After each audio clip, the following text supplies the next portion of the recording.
Assalamualaikum warahmatullahi wabarakatuh. Halo, selamat pagi anak-anak kelas 4 semuanya. Semangat pagi ya untuk kita semuanya. Bagaimana kabar anak-anak hari ini? Alhamdulillah. Semoga kita semua selalu sehat dan dalam lindungan Allah Subhanahu wa Ta'ala. Amin. Alhamdulillah, di pagi yang cerah ini kembali lagi kita akan belajar matematika bersama Ustazah Ria. Nah, setelah kemarin kita sudah mempelajari bab 3 tentang FPB dan KPK, pagi hari ini kita masuk pada bab keempat, yaitu pembulatan hasil pengukuran panjang dan berat. Sebelum kita memulai pembelajarannya, jangan lupa anak-anak persiapkan terlebih dahulu buku paket dan alat tulis kalian masing-masing. Oke anak-anak hebat, sudah siap? Alhamdulillah sudah ya. Kita mulai dengan membaca doa terlebih dahulu. Hayya bina nabda darsana biqiraatil basmalah. Bismillahirrahmanirrahim. Alhamdulillah kita sudah berdoa bersama-sama. Semoga Allah memudahkan pembelajaran kita pada pagi hari ini. Dan jangan lupa ya anak-anak kelas 4 selalu melaksanakan pembiasaan sehari-hari, yaitu sholat duha dan zikir pagi, meskipun kalian di rumah belajarnya ya. Baiklah, kita mulai pembelajaran kita pada pagi hari ini. Yuk kita mulai ya anak-anak, tetap semangat. Baiklah anak-anak, sekarang anak-anak buka buku paket halaman 60. Yang pertama kita akan belajar tentang pembulatan hasil pengukuran panjang. Ada berbagai jenis alat pengukuran panjang.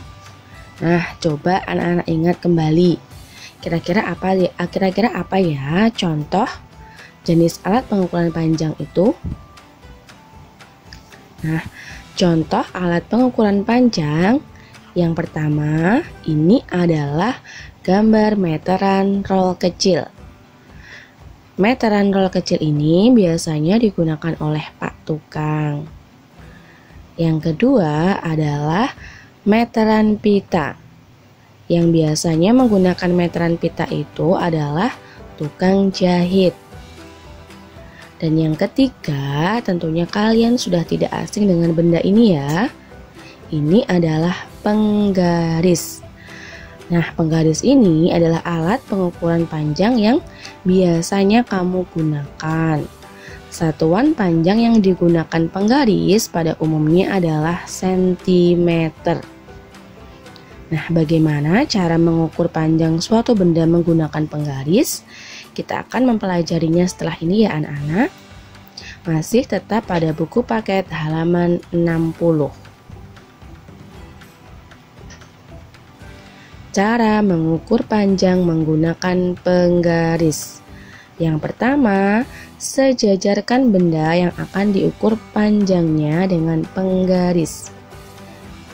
Yang kedua, pastikan salah satu ujung benda sejajar dengan bilangan 0 pada penggaris. Dan yang ketiga, perhatikan ujung lainnya pada benda. Bilangan yang sejajar dengan ujung benda merupakan panjang benda tersebut. Untuk lebih memahami, sekarang kita akan mempraktekannya ya. Anak-anak, perhatikan gambar berikut ini. Kita akan mengukur panjang pensil. Seperti yang telah Ustazah sampaikan tadi, langkah yang pertama itu adalah sejajarkan benda di sini ya. Ini adalah pensilnya sudah sejajar dengan penggaris. Nah, pastikan salah satu ujung benda sejajar dengan bilangan 0. Di sini salah satu ujung bendanya sudah sejajar dengan 0. Yang ada penghapusnya ini.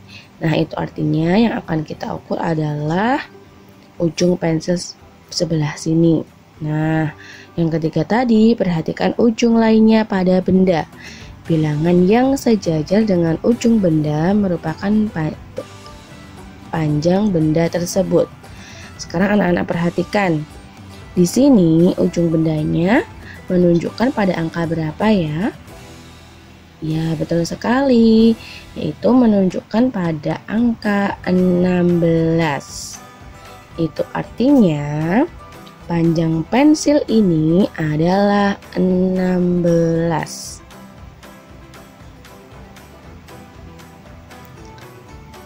Nah, anak-anak masih pada contoh pengukuran panjang menggunakan penggaris. Ada pada buku paket halaman 61. Kadangkala pengukuran panjang yang kita lakukan itu tidak tepat menunjuk pada bilangan tertentu. Oleh karena itu, kita dapat melakukan pembulatan pengukuran panjang ke satuan sentimeter terdekat. Seperti apa contohnya? Anak-anak perhatikan pada gambar berikut. Nah, di sini ada gambar sebuah krayon ya. Ujung benda sudah tepat di angka 0, yang ujung satunya yang akan kita ukur. Nah, di sini tidak menunjukkan pada angka yang tepat. Caranya adalah anak-anak perhatikan, kira-kira ujung krayon ini lebih mendekati ke angka 9kah atau ke angka 10kah? Iya, tepat sekali. Ujung krayon ini lebih mendekati angka 10.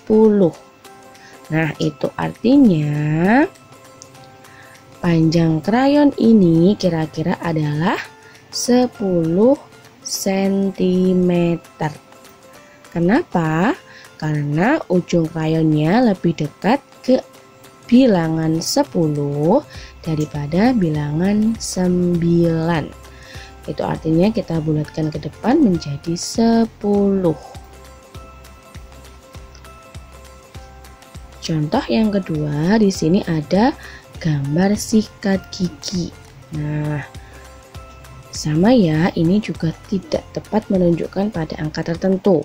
Nah, anak-anak perhatikan, di sini kira-kira sikat giginya panjangnya lebih mendekati ke angka 15kah atau ke angka 16? Ya, tepat sekali. Lebih mendekati ke angka 15. Kita bulatkan menjadi 15. Jadi panjang sikat giginya adalah 15 cm. Nah, jadi anak-anak, jika pengukuran panjangnya tidak tepat pada angkanya, yang perlu anak-anak perhatikan adalah kira-kira mendekati ke angka berapa. Nah, itu nanti kita bulatkan seperti yang pada contoh pertama tadi. Karena lebih mendekati ke angka 10 daripada ke angka 9, itu artinya kita bulatkan ke angka 10. Dan pada gambar kedua sikat gigi tadi, karena lebih mendekati ke angka 15 daripada ke angka 16, itu artinya kita bulatkan menjadi angka 15. Panjangnya sikat gigi adalah 15 cm. Seperti itu ya anak-anak. Selanjutnya kita masuk pada contoh soal pengukuran dalam soal cerita. Yang pertama, soalnya adalah Ara, Ayah, dan Aira memiliki pita. Panjang pita berturut-turut adalah 95,8 cm, 117,3 cm, dan 132,6 cm. siapakah yang memiliki pita paling panjang jika dilakukan pembulatan ke satuan terdekat? Itu artinya dari sini anak-anak disuruh untuk membulatkan ke satuan terdekat. Bagaimana penyelesaiannya? Yuk kita bahas bersama-sama ya. Ara tadi panjang pitanya adalah 95,8 cm. Nah, ini dibulatkan ke satuan terdekat. Yang perlu anak-anak perhatikan adalah angka di belakang koma. Ini adalah materi sebelumnya ya. Jika angka di belakang koma itu 1 sampai 4, itu artinya dibulatkan ke bawah atau tetap. Jika angkanya itu 5 atau lebih dari 5, kita bulatkan ke depan, maju ke depan, ditambah 1 ya. Contohnya ini 95,8, karena angka di belakang koma adalah 8, itu artinya kita bulatkan menjadi 96 cm.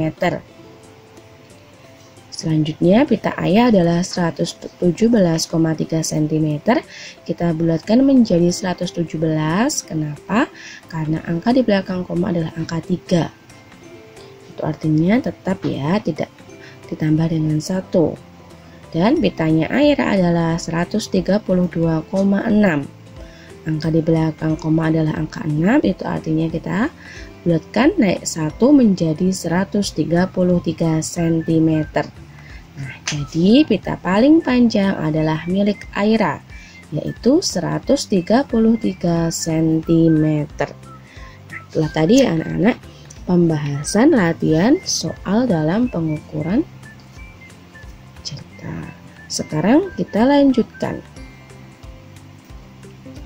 Anak-anak buka buku paket halaman 63. Kita akan belajar tentang pembulatan hasil pengukuran berat.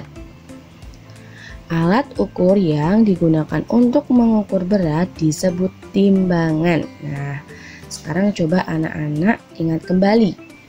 Alat pengukuran berat itu contohnya apa saja ya? Nah, yang pertama adalah timbangan badan. Ini yang biasanya kita gunakan untuk menimbang badan kita, berat badan kita ya. Contoh yang kedua adalah timbangan buah. Tentunya anak-anak juga sudah tidak asing dengan timbangan buah ini. Dan yang ketiga adalah timbangan perhiasan. Ini digunakan untuk menimbang perhiasan. Nah, sama halnya ya dengan pengukuran panjang. Ketika melakukan pengukuran berat, kadang hasilnya tidak tepat menunjukkan pada bilangan tertentu. Oleh karena itu, kita melakukan pembulatan bilangan. Untuk lebih memahaminya, kita akan menyimaknya ya, masih pada buku paket halaman 63. Contoh pembulatan hasil pengukuran berat. Nah, sama halnya dengan pengukuran panjang. Ketika melakukan pengukuran berat, kadang hasilnya tidak tepat. Nah, oleh karena itu, kita melakukan pembulatan bilangan. Contoh yang pertama, di sini kita menimbang 3 buah apel. Anak-anak perhatikan, di situ jarum timbangannya lebih mendekati ke angka 1 kg. Nah, itu artinya berarti ke apel ini kira-kira adalah 1 kg. Karena jarum timbangannya lebih dekat ke bilangan 1. Contoh yang kedua, di sini ada buah jeruk ya, ini menimbang buah jeruk. Nah, anak-anak perhatikan juga di sini jarum timbangannya lebih dekat ke angka 3 atau angka 4 kah? Iya, betul sekali. Jarum timbangannya lebih dekat ke angka 3 daripada ke angka 4. Itu artinya berat jeruknya adalah 3 kg.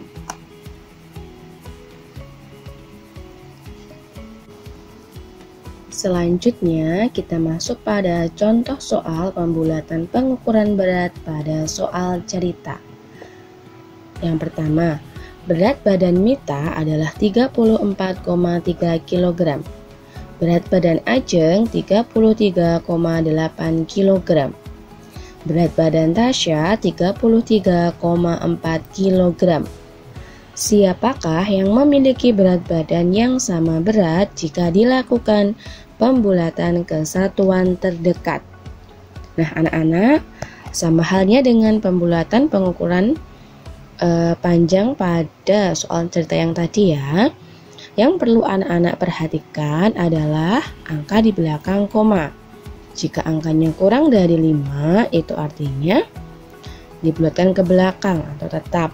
Jika angkanya sama dengan 5 atau lebih dari 5, itu artinya kita naikkan satu angka. Agar lebih dapat memahami, kita selesaikan bersama-sama. Penyelesaiannya adalah berat badan Mita tadi 34,3. Nah, angka di belakang komanya adalah 3. Karena kurang dari 5 itu artinya tetap. Kita bulatkan menjadi 34. Tetap 34 ya. Berat badan Ajeng adalah 33,8. Angka di belakang koma adalah 8. Lebih dari 5, itu artinya kita naikkan satu angka menjadi 34. Dan berat badan Tasya adalah 33,4. Angka di belakang koma adalah angka 4, kurang dari 5. Itu artinya kita bulatkan menjadi 33. Nah, dari penyelesaian tadi dapat kita ketahui bahwa yang memiliki berat badan yang sama yaitu adalah Mita dan Ajeng. Itulah tadi ya penyelesaian tentang soal pembulatan pengukuran berat pada soal cerita. Tentunya anak-anak sudah bisa memahaminya ya, karena ini adalah materi sebelumnya. Nah, selanjutnya, alhamdulillah kita masuk pada penugasan ya anak-anak. Tugas anak-anak yang pertama pada latihan 1, halaman 61 dan 62, yaitu nomor 1, lalu nomor 4, dan nomor 5. Pada latihan kedua, halaman 64, tugas anak-anak yaitu nomor 1 dan nomor 5. Itulah tadi tugas anak-anak pada pagi hari ini. Jangan lupa dikerjakan ya anak-anak. Tetap semangat untuk belajar dan beribadah. Selamat mengerjakan anak-anak hebat.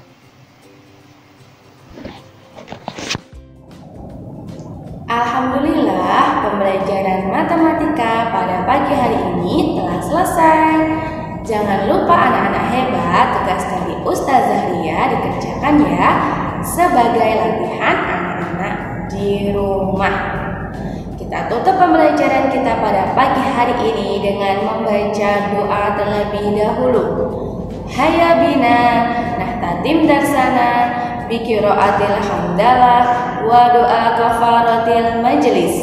Alhamdulillahi rabbil alamin. Subhanaka Allahumma wa bihamdika asyhadu an la ilaha illa anta astaghfiruka wa atubu ilaik. Wassalamu alaikum warahmatullahi wabarakatuh. Sampai jumpa anak-anak hebat pada pertemuan selanjutnya. Tetap semangat ya untuk belajar dan beribadah. Dadah.